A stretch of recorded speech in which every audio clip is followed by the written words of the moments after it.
Rachel's mind never stopped running. Every decision became a massive investigation. Should she reply to that email now or later? What if she said the wrong thing? What if they misunderstood her tone? She would spend 30 minutes writing one simple message, then another 20 minutes deciding if she should send it. Her brain was constantly full of worries and what-ifs, full of potential disasters, full of endless calculations. She couldn't make simple choices anymore. Everything felt impossibly complicated. Should she order the salad or the sandwich? What if the salad isn't fresh? What if the sandwich has too many calories? The waiter would stand there waiting. Rachel would panic and choose nothing. She wanted to start a small bakery business. She had amazing recipes. Everyone loved her cakes, but she couldn't move forward at all. Her mind filled with endless questions. What if no one buys anything? What if she prices things wrong? What if her competitors are better? What if she fails publicly? The questions multiplied endlessly. Rachel would lie awake every night, her mind spinning through scenarios, planning conversations that would never happen, replaying mistakes from 5 years ago, imagining disasters that might occur tomorrow. She was exhausted constantly, but she couldn't turn her brain off at all. Her overthinking was killing her dreams slowly. She had been planning the bakery for 3 years.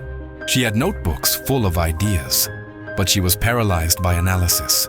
Every time she almost started, her mind would flood with new worries, new reasons to wait, new things to consider first. Her relationship suffered badly too. Someone would text her. Rachel would spend hours analyzing what they meant. Did that period at the end seem angry? Why did they use that specific emoji? She would craft 12 different responses. She would never send any of them.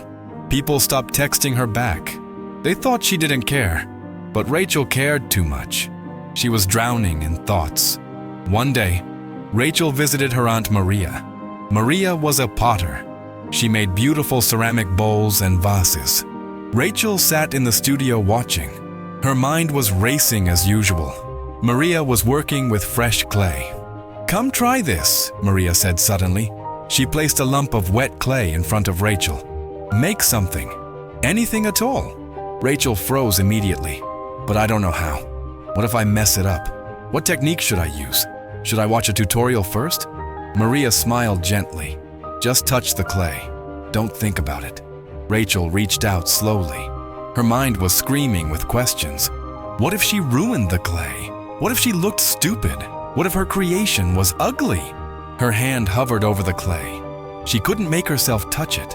Maria stopped her own work. She showed Rachel 2 pottery wheels side by side.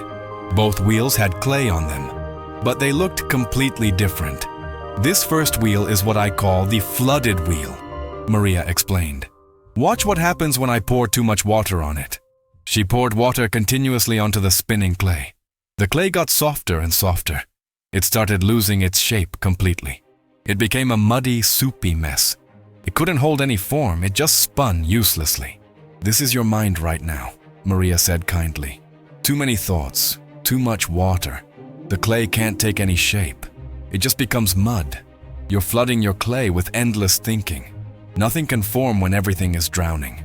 She pointed to the second wheel. "Now this is the balanced wheel. Just enough water. Not too much, not too little. Watch." She touched the clay gently. It responded beautifully. She shaped it easily. The form held strong. The clay became a bowl, simple and clean. "Your mind needs to be like this," Maria continued.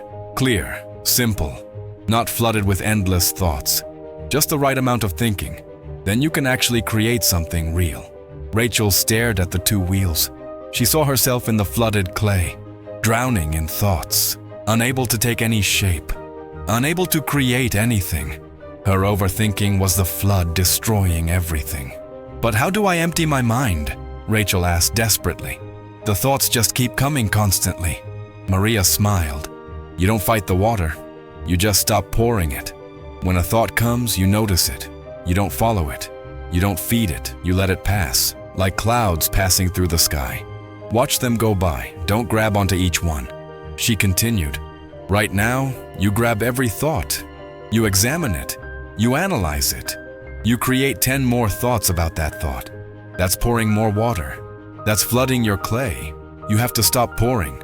Just let thoughts pass without grabbing them. Rachel felt those words sink deep. She had been flooding herself constantly. Every worry led to 10 more worries. Every question led to 20 more questions.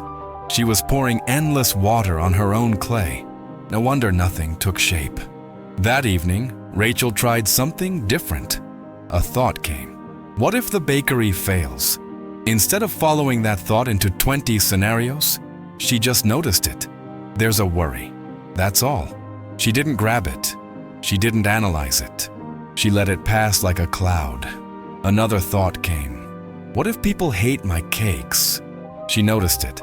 There's another worry. She didn't engage with it.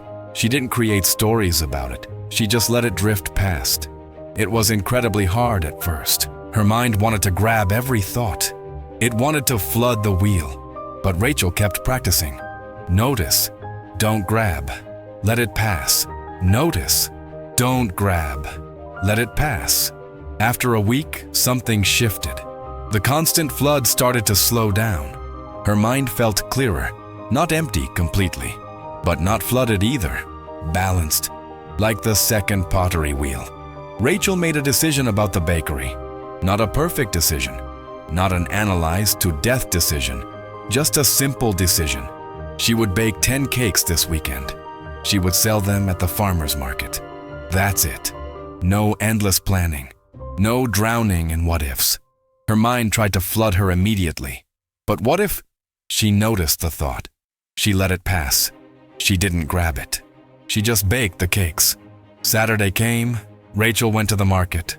Her mind tried to spiral. She kept it balanced. Notice the worry. Don't grab it. Let it pass. She sold 8 cakes. 2 people said they were the best cakes they ever tasted. Her mind tried to analyze everything. She just smiled and thanked them.